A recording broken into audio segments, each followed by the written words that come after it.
There are people who don't think I'm funny. I've accepted that. I got attacked on the subway. Here's what happened. So where we live in the back, there's a little outdoor space where you put the furniture that goes outside, the outside furniture.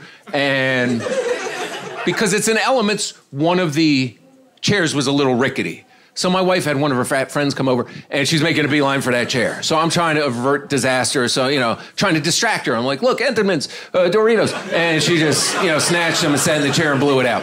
And now she's mad at this. She's holding up the leg. There's a little sticker on it, made in China. She's like, made in China. I'm like, China didn't have too much to do with that situation if you do the math. 2 trains leave at midnight, whatever. So, so my wife wants this chair, but it's the last, you can't find this stuff. This is some old furniture. So it's Valentine's Day. I look online, I find the last chair in the world. It's at the Lowe's in Brooklyn. It's a display model. They got it in the back. I'm like, hold that for me.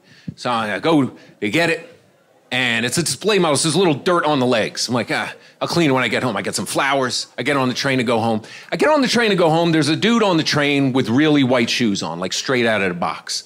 And I guess unbeknownst to me, when I walk by him, the dirty leg of the chair must have brushed this guy's shoe, because he starts looking down and shaking and going, oh no, oh no. And then he looks up at me, and I don't like to disagree with people, so I'm like, oh no. I don't know what I'm oh-noing about, right? This is when I should have known he was crazy. He takes his shoe off, he holds it up in the air, he shows it to me. He's like, do you see this? Do you see this shit? And I'm like, I see a guy taking his shoe off in the middle of the day. I'm like, yeah, I see that shit. But, however I said it, it must have sounded unintentionally like I was mocking him, because the next thing he said, he's like, I should punch you in your face. And because it was New York, everybody next to him just got up and fucking left. Like, we're get out of here, get out of here. It's gonna be a homicide today. Get off 70 stops early, walk to Ditmas Park, work on that cardio.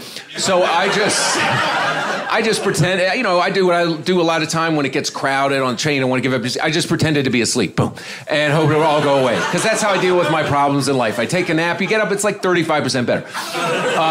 But it didn't go away because the guy kept threatening to punch in the face, whatever. So after about 6 stops, I'm like, this is probably not a good idea. The dude's 4 feet away from me. I got my eyes. So I open my eyes, now he's standing right in front of me, right? And he's warned me, repeatedly 6 times that he's going to punch him. So I'm ready for something bad to happen. So the fist comes, but I move out of the way. The fist was not properly formed. There was a thumb sticking out with a long, dirty nail, which went into my eye, right? And I'm a hypochondriac anyway, so I'm like, I'm going to get eye AIDS and die off of this nail. My T cell count is dropping. I'm losing weight. It's not good. So instinctively, I have the chair, right? I swing the chair hits the guy goes down, the subway door is open, I'm like, I'm getting the fuck out of here. Someone's like, we should call the cops. I'm like, don't do that. I go to leave, I see the shoe, I take the fucking shoe, right? And I don't know why, I took it, I told him, I'm taking your fucking shoe, man.